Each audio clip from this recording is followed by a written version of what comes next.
Hi, dear listeners. This is Kate Riga. I'm here to make a quick pitch that you consider becoming a TPM Prime member. TPM has used the member model for over a decade now, and our loyal members are the only reason we've been able to weather the turbulence of the media landscape and avoid the fate that has befallen so many other independent outlets. For $70, you get no paywall, fewer ads, access to the Hive member forum, a members only newsletter, and more. For $140 a year, you get all of that, plus no ads at all. Without our members, there is no podcast, not to mention that I'm out of a job. Thank you so much for listening and supporting us. We couldn't do it without you. Hi, this is Josh Marshall, and this is the Josh Marshall podcast featuring Kate Riga. So, are we done yet? Are we done with this campaign? I I feel like that. This is a campaign. I feel like we've had 20 campaigns already. I don't know if this is just the side of the bed that I woke up on. I mean, we've literally had two campaigns, right? We're on our second campaign. That's unique in modern and even not so modern American political history. We had Biden versus Trump, and then we switched to the current one.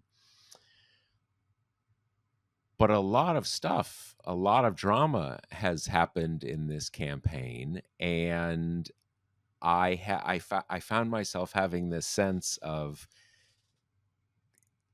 I don't know. Well, let's actually let's find out what's inside the package, right? What are we doing here? What's the result here? And some of that, I think, is what is really going on in my head when I say that is that Harris is had a small but I think real lead for a while, and she'll kind of start to open up that lead a little bit, and then that'll go on for a week or two, and then you'll get some polls that are sort of, oh, okay, maybe there's some recession in the numbers here, so can't we just can't we just get ahead and and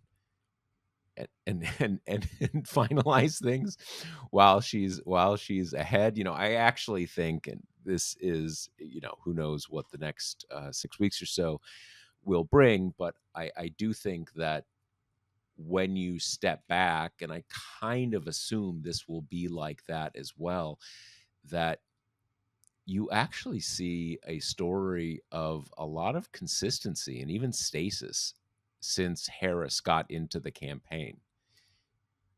You had the switch. She was sort of like immediately tied with Trump. She opened up a 2 or 3 point lead. And if you, again, step back, that's kind of how it's been ever since. And that ever since now goes back a couple months. There's a little undulation here and there, but it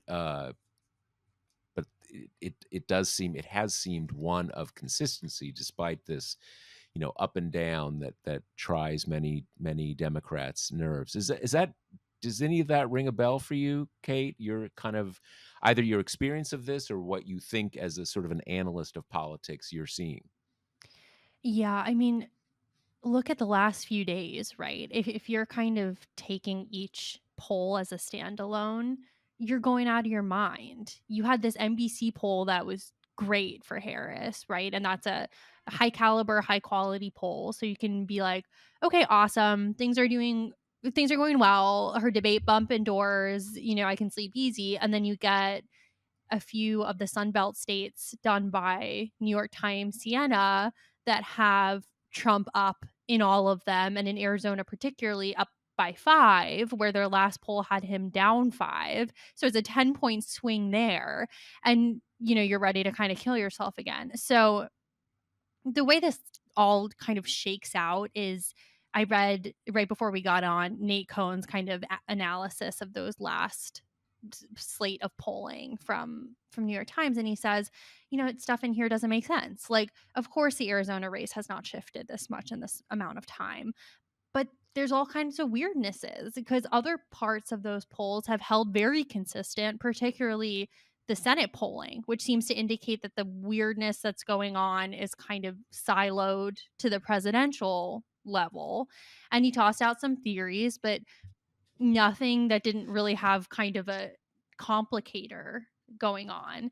And then the reason that this is so stressful is like I agree with you, Josh. If you kind of look at the trend line since she's gotten in it, things haven't moved a whole lot, but everything you read is caveated with this sense of when things are this close, there is a lot of room for error and a lot of room Hmm. for big Hmm. error, I think it's the 538 kind of synthesis of everything that in the write up from yesterday says there is a 1 in 6 chance that either of the candidates will win the popular vote by more than 10 points, So we're kind of looking at data that suggests both the closest election in 150 years and a not insignificant chance that this could be a landslide. And that is such an uncomfortable place to be in.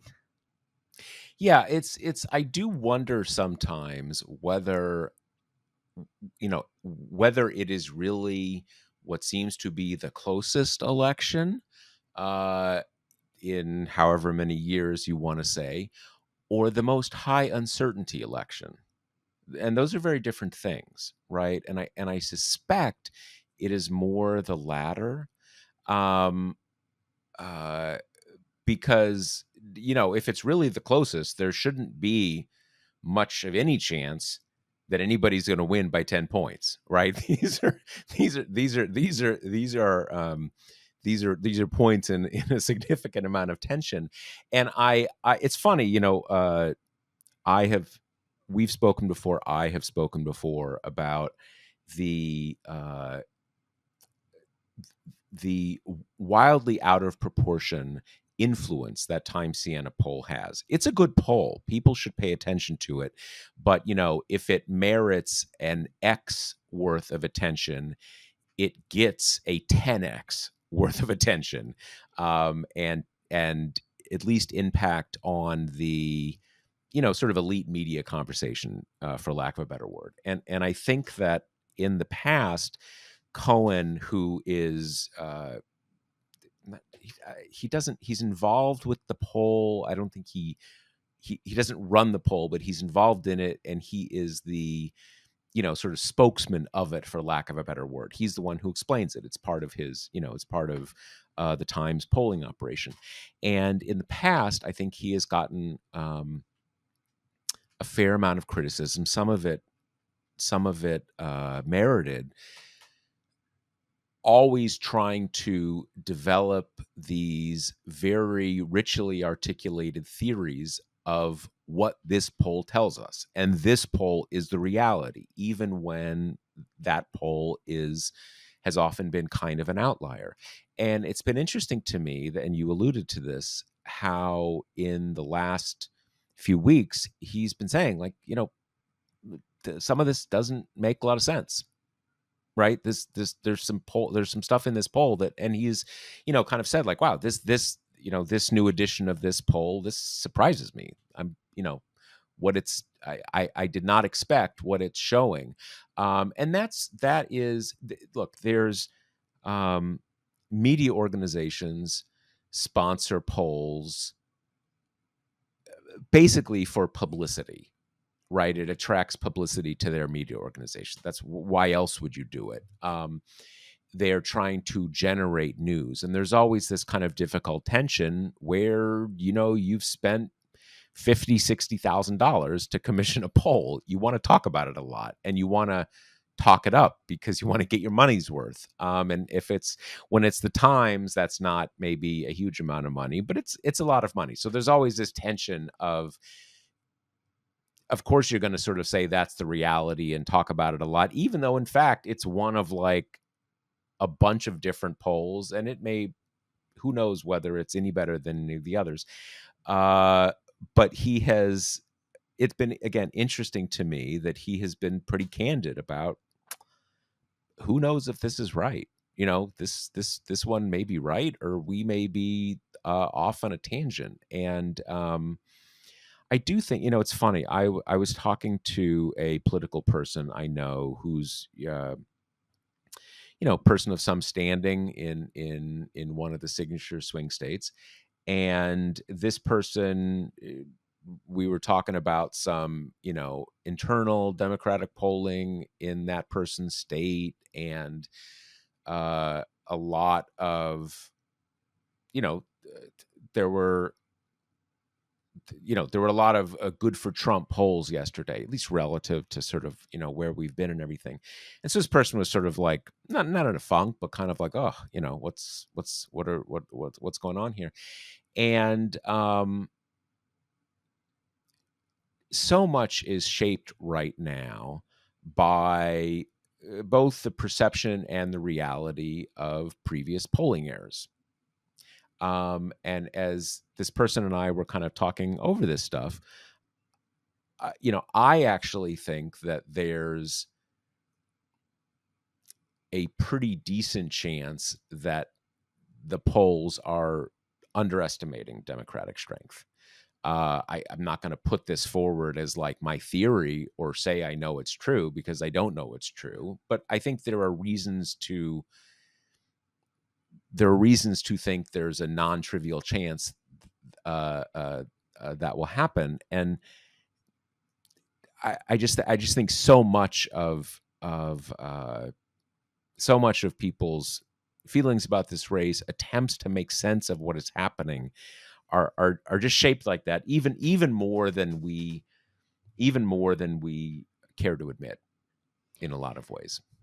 I think the advice has been just look at the averages, right? Like, don't kind of get yourself twisted into a knot over one poll. And the averages have been telling a pretty consistent story, which is, I mean, it's close in all the battlegrounds, right? That's kind of why they're called battlegrounds. But Harris has more of an edge in the quote unquote blue wall states, and the Sun Belt is closer, with Trump having an even smaller edge than she has in the blue wall in those Sun Belt states. Like the New and York and Times. and Go even ahead. that is there's some question about that. A lot of those states, at least until the last couple days, have shown tied or even decimal leads for her. But anyway, take So your the point. Times kind of has it as, he's up in, Arizona by like less than a point by decimal. She's up in Nevada decimals, right? So I mean, when you see it that way compared to her still modest leads of around 2 points in Pennsylvania, Michigan, and Wisconsin, you'd rather be her, right? But it's not like we're looking anywhere at a kind of 8-point average. It's just it's close. And that Hmm. kind of segues well into another thing we want to talk about, which is if she does take the blue wall route, she gets Pennsylvania, Wisconsin, and Michigan, and then has to win this idiosyncratic second district in Nebraska, and that gets her to exactly 270. And that's an election where it's 270 to 268, and it's the closest since Rutherford B. Hayes was on the ballot. But to do that, she needs to win that second district, which has favored Democrats in recent cycles. And a new poll came out today that showed her pretty solidly ahead. This is basically Omaha and like the surrounding area. And we've just gotten off this pretty kind of sloppy, brazen, utterly cynical Republican attempt to nix that one vote to make Nebraska a winner take all situation, which obviously Trump would win. And it seems pretty clear now, even though there hasn't been reporting really like solidifying this, but it seems pretty clear situationally that they waited just until it had passed the threshold where Maine couldn't counteract this change. The only one who also allocates their votes by district this way to kind of counterbalance it. So for some reason, we have Lindsey Graham heading this charge, just kind of continuing to cloak himself in glory in this late stage of his career. And, he goes, we talked about this a little bit last time, tries to bully these holdout Republican senators in Nebraska into agreeing to change the rules at this last minute, take away that vote from Harris, which is a big deal because then she has to win a whole nother state to get over the hump. There was a lot of tension around this, and I think both of us were pretty worried about it because you're never going to feel super comfortable when, the safety of democracy is on the shoulders of like one dude from Nebraska who's got Trump, calling his personal cell and being like, I really need you to do this for me, buddy. But things seem to kind of come to a close there thanks to both, honestly, the courage and the political ambition of this guy, Mike McDonnell, this previous Democrat turned Republican, known to want to be mayor of Omaha. Probably a more difficult climb if he single handedly removes Omaha's electoral relevance. But, I want to give him full credit. Almost no chance he's not going to get death threats from MAGA people about this. So courage is definitely involved here when you've got everyone in your party telling you like, "Oh, come on, just do it, just do it." So he said, "Too close to the election, I'm not going to change my mind." He just went on Jake Tapper last night and said it's akin to, you're coming to the end of a football game and suddenly one team is like, well, field goals count for 4 now and not 3, and we're going to enact that rule change. So he said that, and then the governor put out a statement pretty quickly after saying, I tried my best to rustle up the votes. They're not there. I'm not calling a special session. This is how it is for now. Nebraska second district is going to cast its own votes. Is there? I wasn't clear on this. It's not totally clear to me that they like. I think when they tried this in the spring, they were like 3 votes back. Like it wasn't just him, and it wasn't. It seems like it's not crystal clear that they actually had those other votes. Even now, it's just that as long as you didn't have this vote, that other one didn't matter. So it's a little like the way that the fact that Sinema and Manchin were filibuster holdouts before 2022 was enough, and it didn't matter if maybe there were a couple other people who were going to be a problem if you ever got them to go along. So it's not necessarily just him.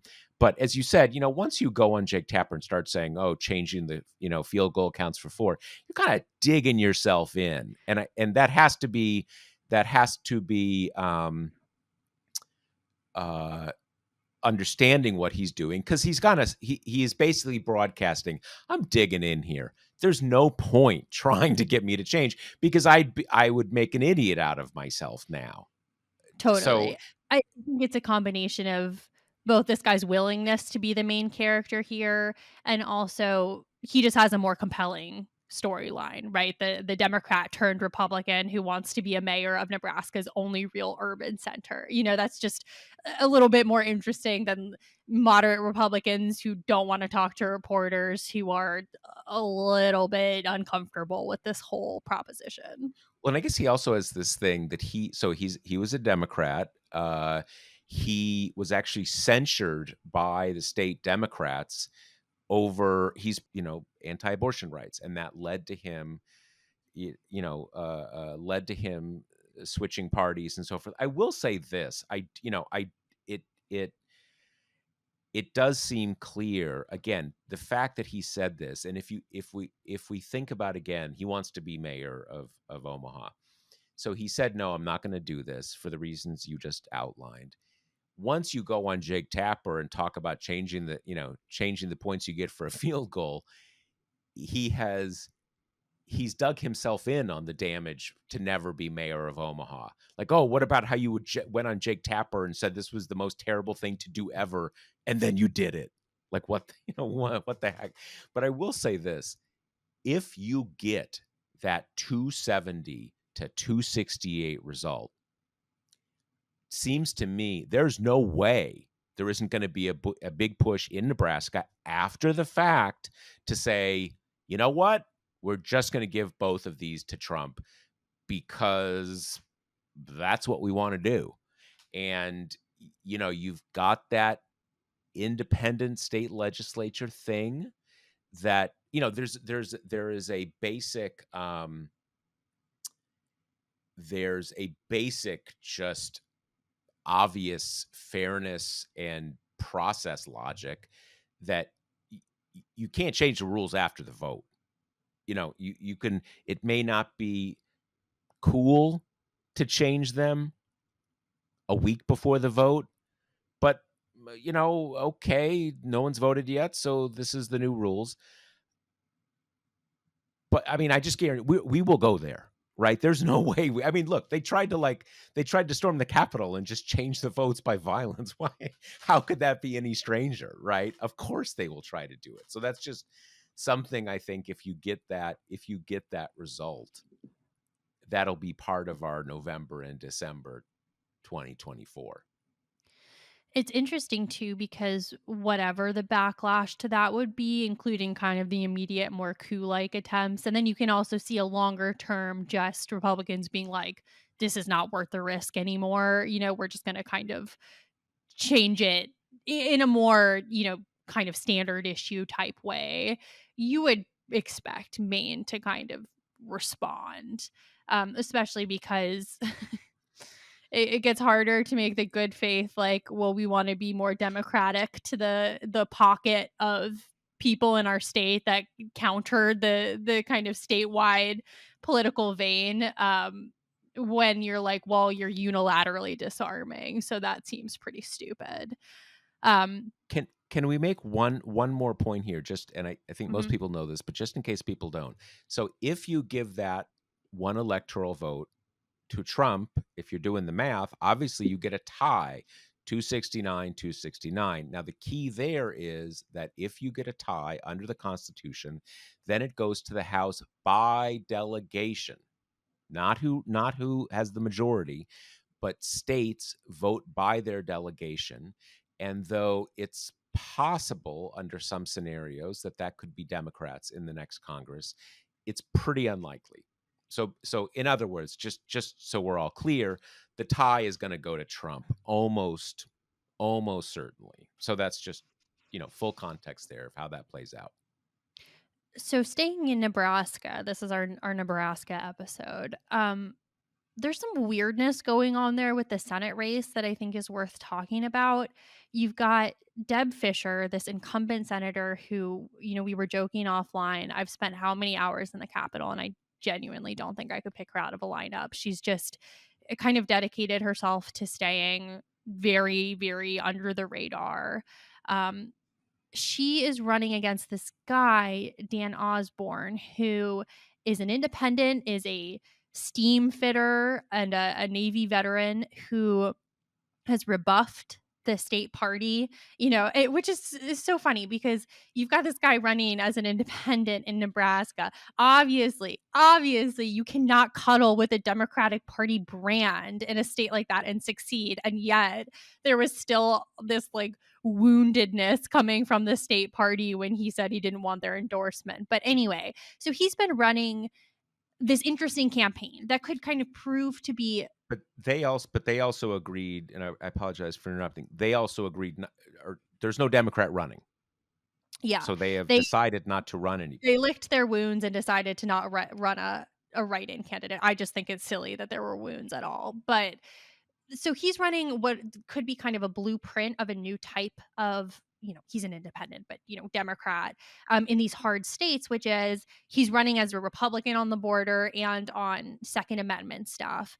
And then he's running as a liberal on abortion, on pro-union stuff. This is kind of his calling card. He led a strike in a Kellogg factory. And then on cannabis legalization, which is also a topic that's on the ballot in Nebraska this year. So he's got that whole, the folksy white guy. Oh, I never wanted to be a politician. I just thought of it this morning and then now I'm going to try kind of thing. And what makes it interesting is we've now had 3 polls in this very, very unpolled race showing that it's close. And this includes a YouGov poll that his campaign commissioned, but YouGov is kind of a bigger brand, so they're not going to kind of give their candidates a friendly number. Right. But a YouGov poll, he commissioned a Republican firm to do a poll, and then What's the third one? Isn't Survey USA? Isn't there a Survey Mm. USA And a poll? Survey Right. USA poll, and all of these showed the race ranging from Fisher up 2 points to the two of them in a dead heat. That's what the Republican firm found. Which in Nebraska, where again, the anonymous Deb Fisher won her reelect by 19 points, kind of attracts eyeballs. And now that to me is all kind of the good news. Um, Including that he has basically no money because he's not attached to any of the Right. party. He doesn't have a kind of a shoot coming to him, but I think now the kind of, like, bringing it back to earth points here are we've seen independents who untether themselves from the state party in hostile states have varying degrees of success. All of those recent attempts have fallen short. You know, you think of Al Gross running as an independent in Alaska, and he broke 40%, which is interesting, but still got fairly J walloped in the Go end. you. Yeah, yeah. Right. You had Evan McMullen in Utah, who there was a lot of chatter that, oh my God, maybe he's going to beat Mike Lee. He ended up losing pretty handily too. There is a dynamic where some of these races that do feature an interesting independent pull closer than they end up shaking out when everyone kind of reverts back to their partisan mean. And I think that's likely to happen here too. I mean, this would be like the upset of a century if this independent guy with no money to his name running against someone who is inoffensive, just kind of a Right. typical Republican Not like a Ted in Cruz, like anybody's got any right beef with her. Yeah, yeah, in an yeah. atmosphere that we're not going to know until the election, but at least now it does not seem to be extraordinarily hostile towards Republicans, which is probably the cycle he would have to run in to pull this off. So, all of that makes it extremely, extremely unlikely. But there's still upsides here, which are you've got outside spending on the race for the first time in this past week or two. It shows Republicans are at the very least having to dispatch some resources in Nebraska. Fisher is refusing to debate him, which kind of shows they're worried about what would happen if more people learned about him. Yeah, And yeah. also, I think even if he falls short, let's say he falls short by significantly less than you would expect a Democratic candidate to do in Nebraska. I think this is a kind of compelling blueprint of how Democrats could run in states that have totally rebuffed the Democratic brand. And it's kind of it's a compelling portrait. This thing of individual, bodily autonomy coupled with individual workers' rights, but you having the sense of kind of collective action as well. It is an interesting reinterpretation of the kind of freedom from the man, whether that be kind of government intervention or big business kind of crushing the local economy. Well, it is the with the I don't think he's using, it's a very culturally different campaigns, but I don't think he's, using maybe the freedom, thing that the Harris campaign does, but it is similar in that way. The standard way to look at this is that, I mean, notably, they're not at 50-50, they're at like 45-45 or something like that. That leaves a big chunk of the electorate notionally undecided. And the standard way to look at this is, look, Trump's going to win by what, 15 points, double digit, kind of blowout win as you'd expect in Nebraska. And that's just going to overwhelm that tie to the extent there's a tie.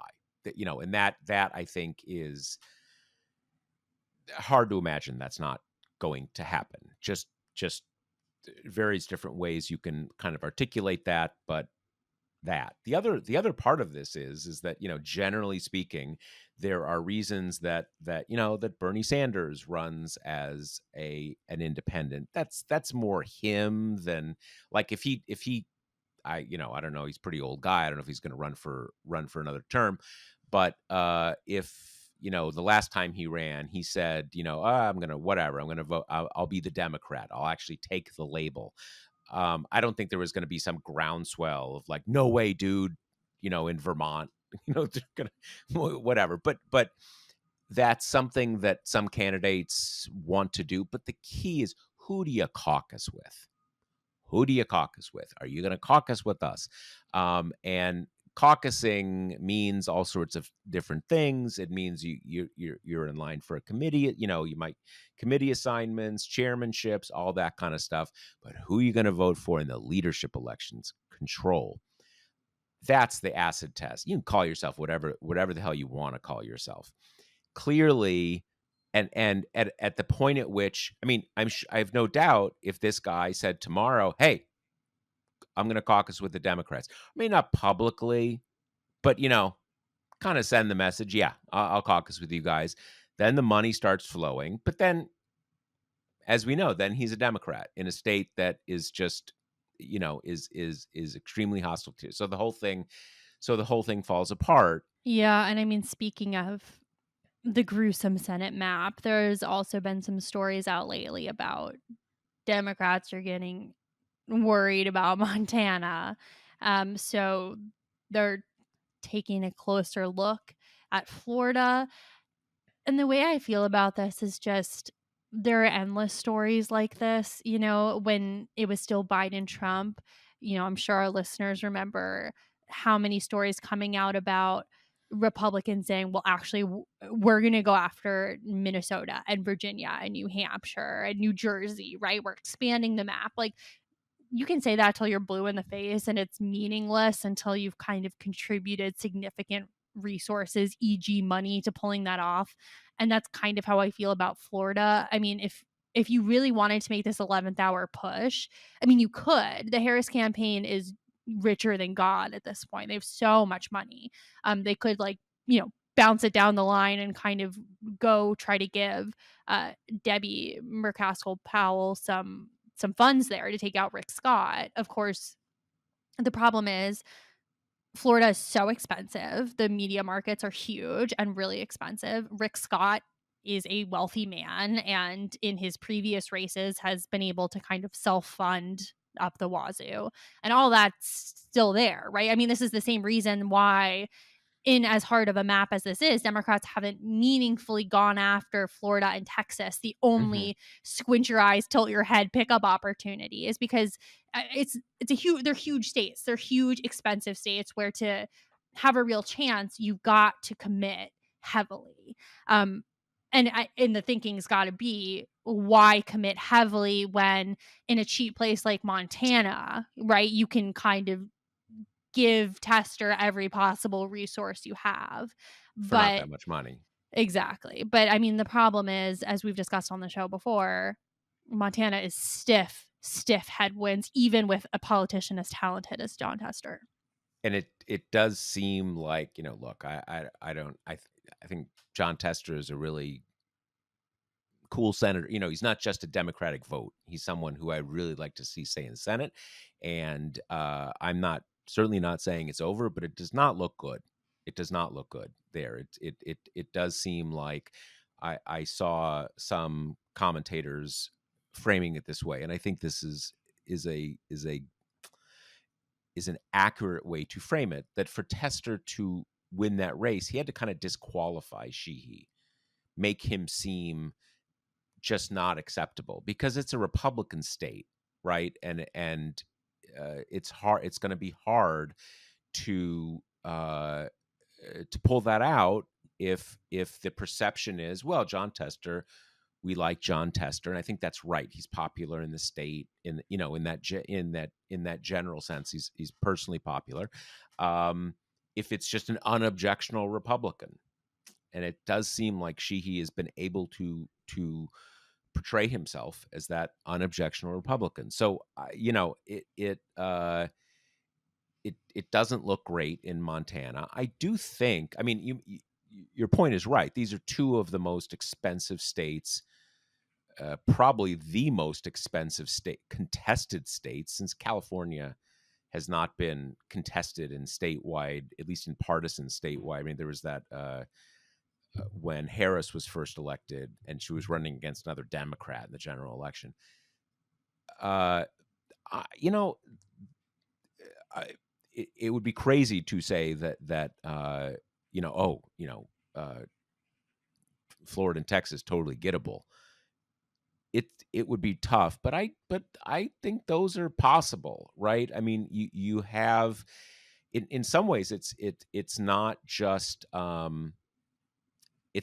money, but and you mentioned this, I think, in an earlier podcast about Montana. Like, let's say, just in theory, you give unlimited funds to the Democratic candidates in Texas and Florida. They got all the money they want.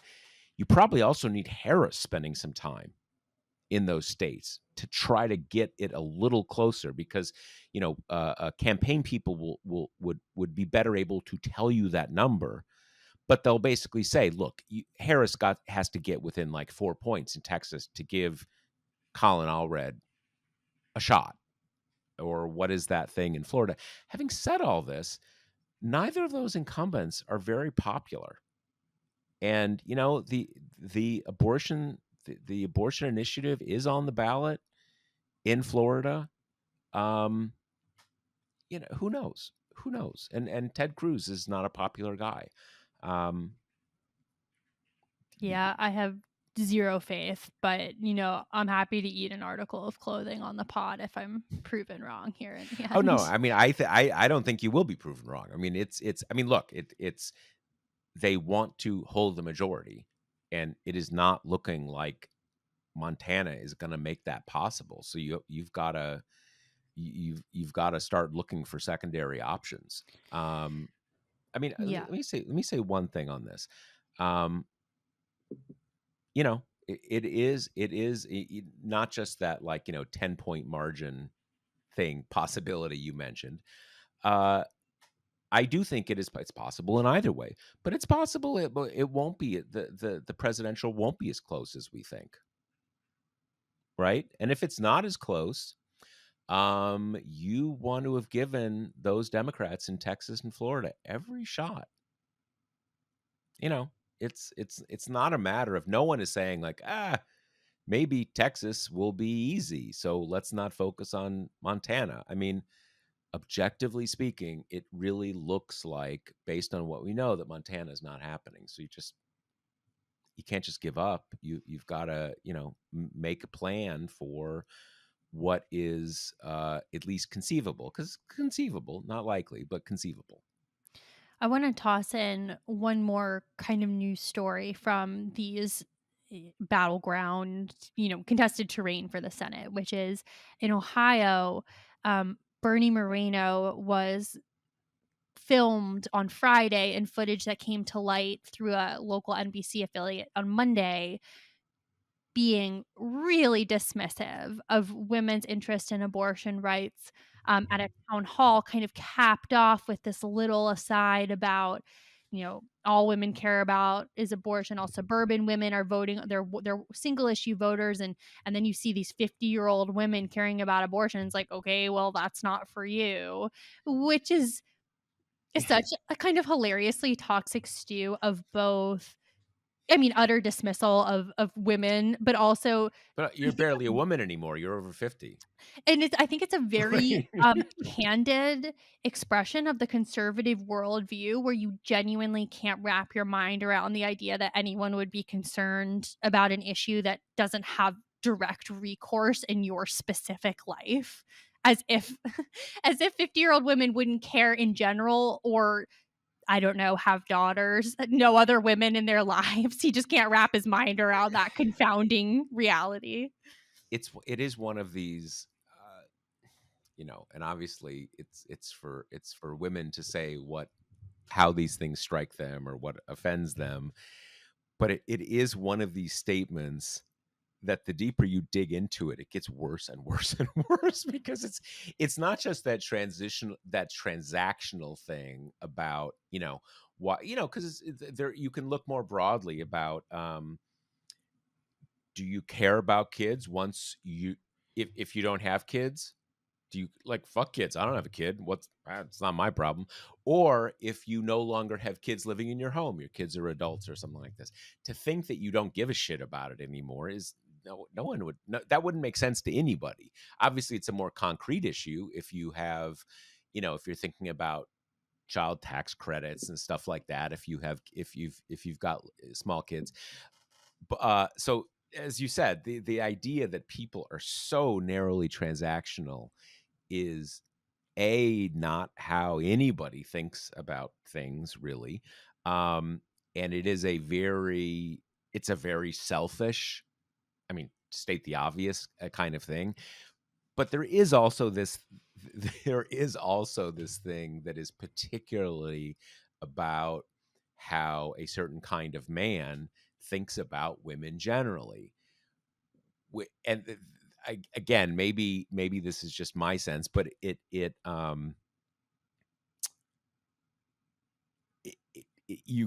I at least really get the feel when I heard him say that.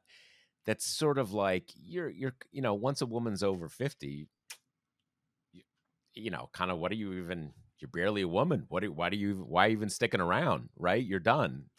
And it It's loops really, into yeesh. those comments Trump made the other day about "I'll protect you. You'll never have to think about abortion again." Like, it's just, I mean, it's not like this is novel, but their worldview on women is just so horrifying, where it's at best women are kind of damsel in distress who needs to be guarded from the harsh realities of the world. And then as soon as you're past reproductive age, it's like out on the wood pile with you. And in Ohio in particular, I did a lot of reporting around the abortion initiative, which was on the ballot in 23. And that was a very calculated choice at the time because, activists and Democrats kind of told me, we'll be the only game in town. We're going to get all the national money. In 24, a ton of states are going to run with abortion initiatives on the ballot, and we want to be the one that kind of attracts everyone's attention. And their only kind of qualm with this plan that they told me at the Poor time was, Sharon. it Yeah. sucks that Sherrod won't get to run alongside this, but also the calculation that's a little less political and more, you want to secure abortion rights sooner rather than later because people suffer in the meantime, and that was part of it too. Isn't there also part of it that, like, you don't want it to be, if your point is trying to secure abortion rights in the state, you want it to be as little partisanized a climate as possible. You don't want it to be, because there you have oh, I'm a Republican, I need to vote the Republican way, so I need to vote against the abortion thing, even if you're kind of like, well, I'm a Republican, but can we still have, that? So it all makes sense if that's your goal. Right, and then the initiative passed by about 57%. Um, and then it was interesting kind of coming into this cycle when you think about it from the Brown perspective, right? Like, he's deprived of running in a cycle where abortion is front and center in his race just by virtue of it being on the ballot. And he hasn't campaigned on abortion a whole bunch. Like, it's really been kind of the workers' rights, economic populism as his plus message. And then his negative message has been Marino is like a shifty businessman who kind of, screws over workers and has foreign contracts and does stuff with China and stuff. And then you have what I think is critically video, that you have a video recording and it has the air of undercover Yeah. surreptitiousness because it's taken from the back of the room and there are people's heads in the way and you can only kind of barely see them, and it's really clear that the person recording this was keeping it low on their lap to not Stealth. attract Yeah. attention. So it has all the trappings of what we've discussed before, a story that attracts media attention because it seems undercover, it seems unearthed, it seems accidental. And so that video is kind of, rocketing around. And all of a sudden, the Brown campaign has become very abortion focused. Like, all of their social media posts in the last few days have been centered around the central thesis of Marino thinks it's quote unquote crazy for women to care about abortion rights. And I, Sherrod Brown, think that's good and normal. And so it's kind of changed the flavor of that election in these past few days at a time where, Marino, who is an anti-abortion extremist, he's tried to kind of soften that for the general, but he's on record saying he wants complete bans and everything. He has to win over some of that 57% who voted for the initiative last year. And as we've seen, that's not an impossible task, right? We've seen time and time again, voters are very comfortable with the cognitive dissonance of voting for abortion rights and for Republicans who would restrict them on the same ballot. Like, that doesn't seem to trouble people. But if you're Marino, you don't want to draw attention to that logical gap, right? You're just trying to kind of not talk about abortion until you're in the Senate.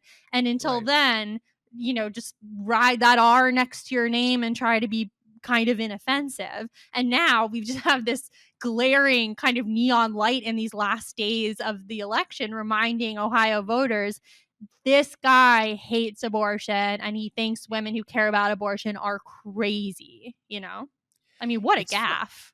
Yeah, it's well, one one thing I thought about, and this is I sometimes wonder if these videos of Trump saying totally crazy things at his rallies would have more charge to them if you had someone sitting with an iPhone on their belly, with a bunch of people's heads in front of it, hearing it. Because, as you said, it's one of these things where it creates the sense of, oh, exposed, exposed. You tried to keep this awful thing a secret.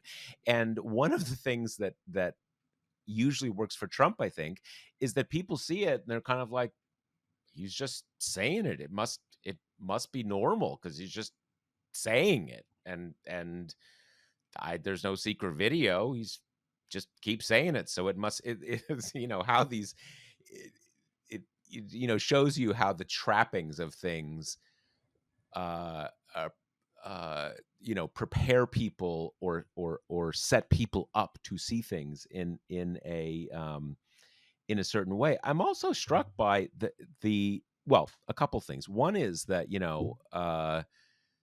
Brown has pretty consistently been ahead in almost all the polls, not by a huge amount, 2, 3 points, something like that. And I was struck by one of the new um, election modeling companies, groups, whatever you want to call it, who I think very highly of, these guys who run this thing called Split Ticket. It's basically they all do it part time. It's this group of 5 or 6 guys who they their own version of what used to be 538, all that kind of stuff. And they actually showed the prediction that Brown will lose.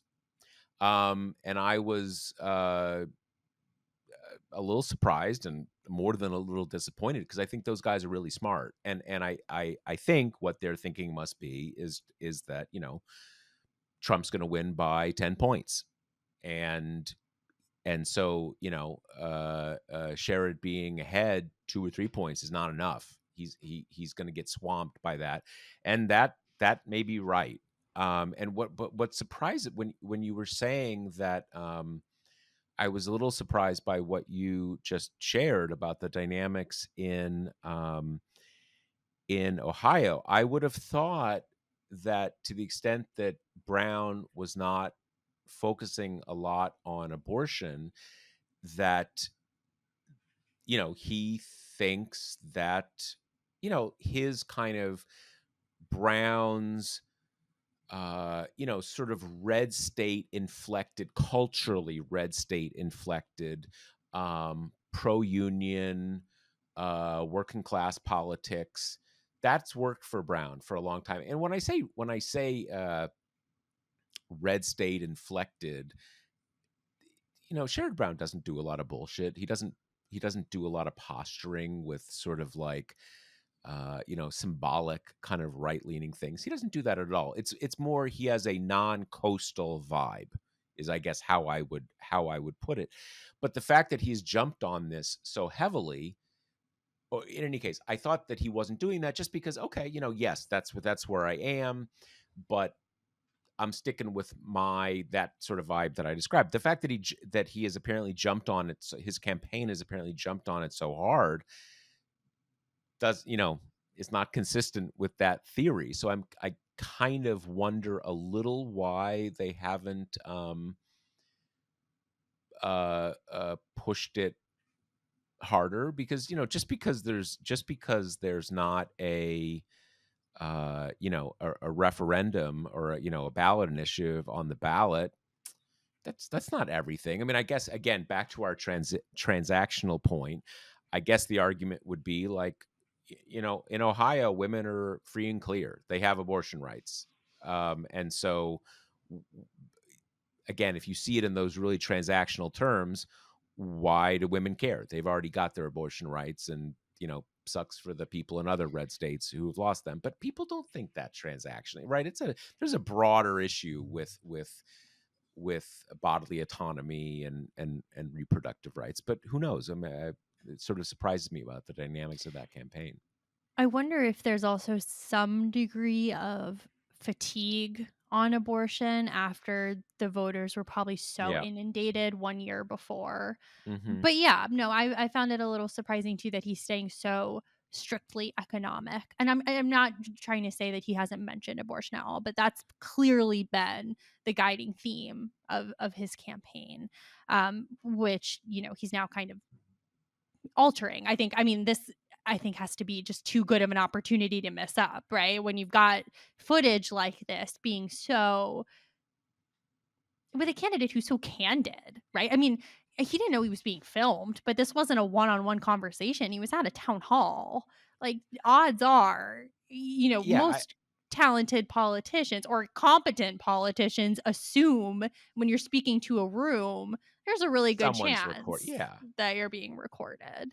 yeah. I And mean, it's even funny that you mentioned the split ticket guys because I was talking to one of them about the Ohio race somewhat recently. And I asked him, like, do you think it's a big detriment for Brown that he's running without the abortion initiative on the ballot? And he was like, saying the usual kind of thing about, well, people are comfortable voting for the initiative and Republicans. But he said, it might have made Bernie Moreno say crazy things about abortion. So in that way, it probably would have had a downstream benefit. And here we are in a world where no one was really talking about abortion. And Moreno's like, let me just shoot a bullet right into my foot anyway. yeah, it's well, did you get a sense when you were when you were looking into this, do people in Ohio think this is driving things? I mean, obviously it's not a great story for him, but does it matter? Did you get a sense of what people think? The biggest indicator, I think, is how he has sprinted away from abortion stuff and has tried to come up with some middle ground thing and just is saying that, oh, I never said that I wanted a ban, even when he did. Like, I think it's pretty clear that it's poisonous for him. So, having the spotlight back on that it can't be good in any kind of way. And it is, I guess I would say that clip is less about saying, "Look, I oppose abortion." It gets you into the weird, back into the weird dialogue, right? That kind of where it just it is his position on abortion is almost besides the point to those comments. The comments are sort of like, why are women so obsessed about this? What's their problem? Like, why are they so strange? And that's just kind of, that's weird. Like, what? I think that I think most people get why this matters to a lot of women. They may not agree, right? I mean, and obviously it's not like 100% of women support abortion rights, but again, it gets into that weird stuff, kind of the cat lady territory. Why are you so obsessed with this ucky thing, abortion? And also, if once you're 50, I mean, you're what is it? When you sell a car, it's expected. It's expected life on the road. You're done. Why even? Can't you go back to being normal? Right. Now once you're past 50, it's just people hear that and they're like, "Eesh, what's you're weird. That's uncomfortable." It's just I so yeah, I it's that's why I wonder whether it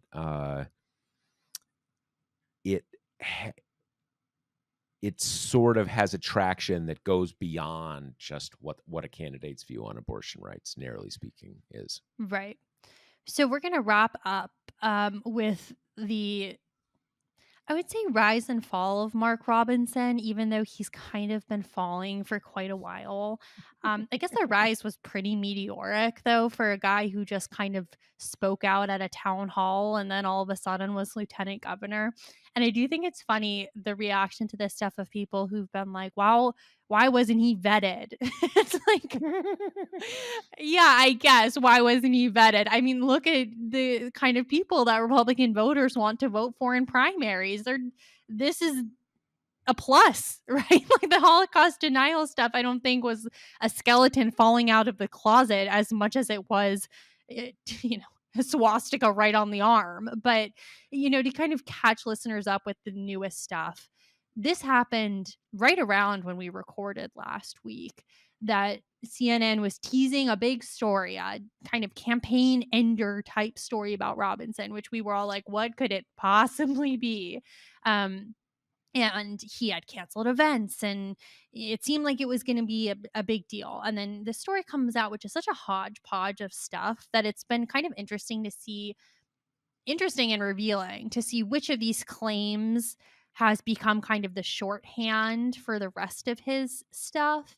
And it included, he said that he wished there was still slavery and he would like to own a few. And he called himself a black Nazi, and he frequented a porn site messaging board called Nude Africa and said that he was, into trans porn. I think one of the and we are going to have, and I shouldn't call it a problem, but we're going to have the same dynamic that I think saved him to an extent when this story came out, that CNN picked a few things to include about his contributions to that, you know, uh, kind of African American focused porn message board site.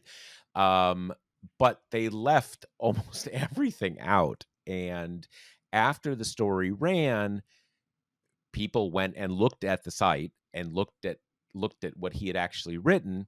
And I guess the only way to capture it is extremely graphic and vulgar descriptions of sexual practices that, even for the more, forward and open-minded people among us, is pretty intense stuff, including supposedly, and who knows if the stuff he was saying was true, having sex with his sister-in-law, meetups with his. So you had this thing where, so CNN puts out this story that says, into transgender porn, says he wants to be he's a black Nazi, and you're like, okay, it was a little hard to know how to understand this stuff, since that's like, okay, that sounds like the stuff Mark Robinson says all the time. So it's a little out there, but maybe obviously saying he's into transgender porn in 2024 is a little problematic as a Republican candidate. But you had a situation where the journalists talking about the story had seen this other stuff. Again, the kind of stuff that even if you are not a prude, you read it and you're like, oh my God, like that, like, wow, that's pretty crazy stuff. But in just the same way that I am now, this is a family podcast. We use 4-letter words, but we're not going to get into this stuff. So in a way, Robinson was protected by the fact that mainstream journalists could only kind of say, yeah, there's a lot of stuff there that is also a little out there, but there's kind of no way. And I think that's why CNN approached the story as it is, because you can't describe this stuff without saying the same things. And CNN is also a family news network. So it's just this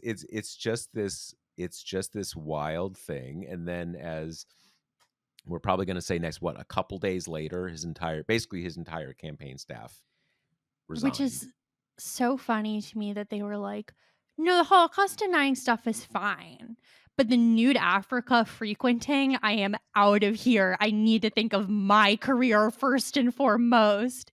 So, yeah, like, all the principals and his staff basically left en masse, and this, of course, came after, the story broke the day of the deadline to drop out of the race. He didn't drop out of Right. the race. All these people left. He's being, if not conclusively cut off from money from the national party, there are kind of murmurings to that effect.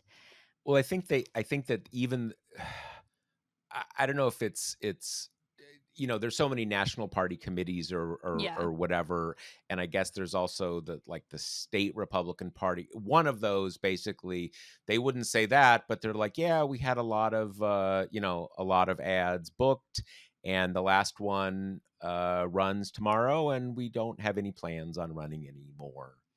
And so it's not like they're like trying to run too low to the ground, Right. but they're not I think actually formally saying, yes, we disown him and whatever.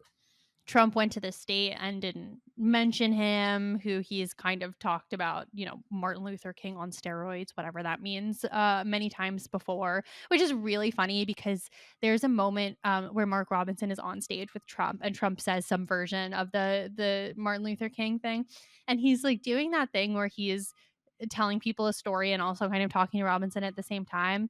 And he was like, when you gave me this look, and I couldn't tell if you liked it or not, the Martin Luther King thing. And it's funny because to a more, I don't know, naive listener, you could maybe interpret that as a black man being a little bit uncomfortable compared to one of the most like famous civil rights crusaders of all time. And now I think you have to read that as he doesn't like Martin Luther King, so he doesn't like the comparison.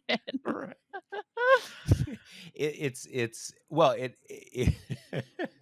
there's having said all this, though,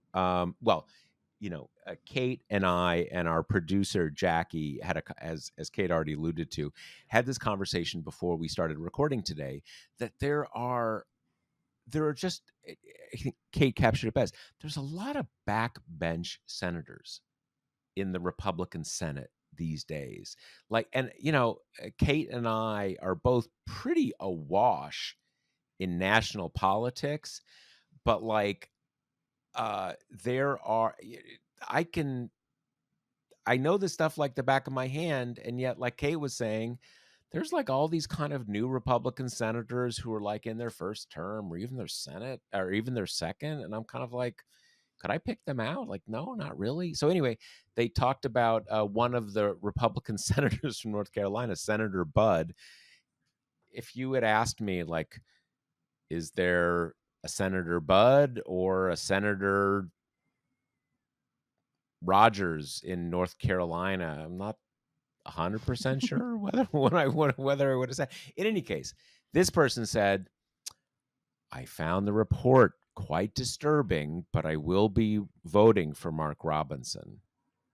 So, Cool. I'm like, okay. Awesome. Like, I don't know. I guess nothing matters. Look, it is hard for a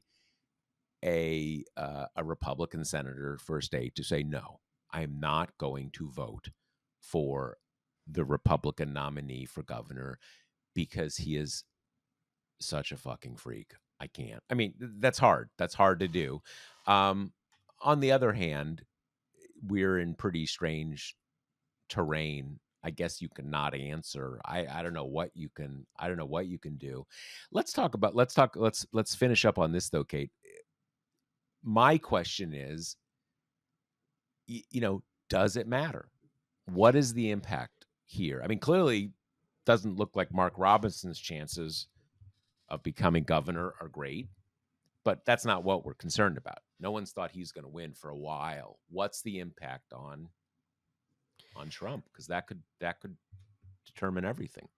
The conventional wisdom here is in a presidential cycle, it's the presidential election that dominates the day. And that includes turnout, that includes coattails, that you just don't have lower ticket items that are so interesting to people that they kind of dominate how they're going to vote. Because again, we're talking about people who don't pay that much attention. All that being said, the polling out of North Carolina is weird and has been weird this whole time. And I have been searching for reasons why North Carolina is friendlier terrain to Harris than Georgia is, which seems as sure of anything as we can be in this polling landscape. She hasn't been ahead in Georgia in any poll in September. She's consistently a couple points ahead in North Carolina. And I've heard theories about, well, the white people in North Carolina are better than the white people in Georgia in terms of you've got kind of the research triangle, you've got very kind of educated, liberals who are a little bit different than in Georgia, where you've got kind of more of a working class archetype and blah, blah, blah. And maybe some of that's going on, but it hasn't been enough to convince me that Harris's candidacy is so singular as to rouse North Carolinians who would say no to Biden, right? I Yeah. don't, I just find that kind of hard to swallow. So the only kind of easy conclusion you're left with is what's the big difference between Georgia and North Carolina this time is that North Carolina has got the candidate that is so bad that he's kind of the national story of bad candidacy this cycle. He's so terrible that he's broken through on a real kind of all 50 states level. And the things that he's done are so like vivid that they stick with you in a way that kind of other allegations wouldn't do. I mean, this is the closest we've had to a Roy Moore situation since that happened.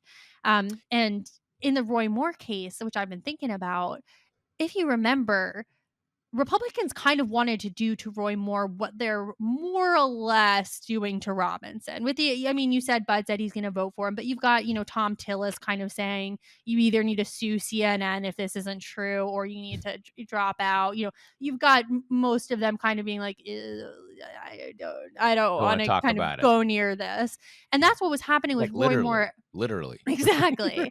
And that's what was happening with Roy Moore. But then Trump was insistent that Roy Moore not be dropped. And this was still kind of in his time where he was doing that thing of everyone I endorse must win. It's a sign of my power in the party. So he wouldn't let the money spigot get turned off. He kind of insisted that the bigger party organs stay behind him. And then obviously we all know what happened to Roy Moore.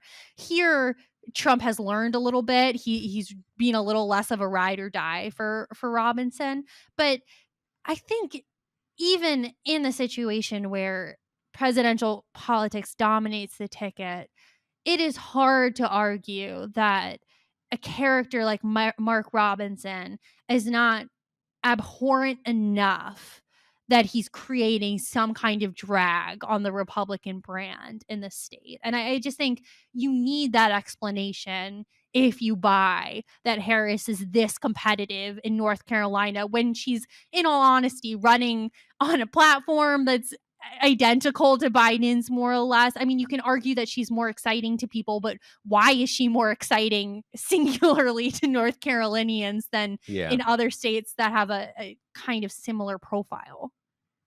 The only thing that occurs to me is that, well, there's what has seems to have been the case over the last couple months, because that dynamic has been the case uh through Harris's time as candidate. And then there's what is going to happen going forward and what might happen on election day, because my just intuition about this kind of thing is something that might not show up in polls, but if you're a Republican and you're like, okay, I got to vote for this guy, does some of them just say, you know what, I just don't feel like voting, or like, something's gonna come up and it's just not gonna be my priority, because it's not a great feeling, right? I'm sure this Bud guy, if that's really his name, he's not looking forward to voting for him, but he's gonna, he's gonna do it. So it's not the kind of thing that would matter in almost any race, except for she may actually be ahead. So, like, how much does it have to hurt him? Well, maybe not at all, because he's winning, because she's winning. So, so that's one part. It doesn't take almost anything, right? Because it's uh because it is that close. But there's another thing to keep in mind, and that is that North Carolina has a popular, I believe, 2-term Democratic incumbent governor. And I think even if it weren't Cooper, I think is 2 terms. Maybe I'm wrong about that, but I think he is. And then you've got Josh Stein, who's the new guy who's running. And I think the consensus is that he would at least be highly competitive, even if Mark Robinson weren't the weren't the Republican nominee. And so there's 2 ways to look at this. One is there's a Democratic governor. There's a well thought of Democratic nominee to be the next Democratic governor. And so that kind of, shapes people's opinion of Democrats, kind of thinking well of Democrats. But it's also how did you get there? Because look at Georgia. Brian Kemp is a very conservative Republican. He has been heterodox on Trump, sort of, didn't go the ultimate length for him. But that may all show us why, despite what we've seen in recent presidential campaigns, Georgia's a little different than North Carolina. I don't think there's been a Democratic governor of Georgia for a good 20 years or so. There was the Barnes guy, I think, maybe like, I don't know. It's been a long time. So despite what we see in the nuances of what happened in 2020, there's just maybe some differences that are coming to the fore here, because different state. The governor in Georgia is Brian Kemp, really conservative dude. Cooper is the governor in North Carolina. That says something, but who knows? And that is the kind of my takeaway, is that it can't help having Mark Robinson being the gubernatorial candidate. But what strikes me is that there's just, I don't know any way to meaningfully quantify what it actually does. We're all kind of down to hunches about what effect, if any, that's going to have. But look, we're about 6 weeks out, a little more, 6-7 weeks, right? But we're almost to October, and October is really what it's all about. So we're getting close. For my point at the beginning of the episode, of like, are we done yet? Well, we're gonna be done pretty soon, and it's gonna get more intense. There's no question about that. I guess that's all we got for That's this all we week. got. Mm-hmm. All right. Well, we'll check in with you again next week. We'll talk to you then. All right. See you then. Later. The Josh Marshall podcast is hosted by me, TPM reporter Kate Riga, and TPM founder, editor-in-chief Josh Marshall. The show is produced by Jackie Wilhelm. Thanks to Why Not Jansfeld for our podcast theme song, and thanks to all our TPM members who make this possible.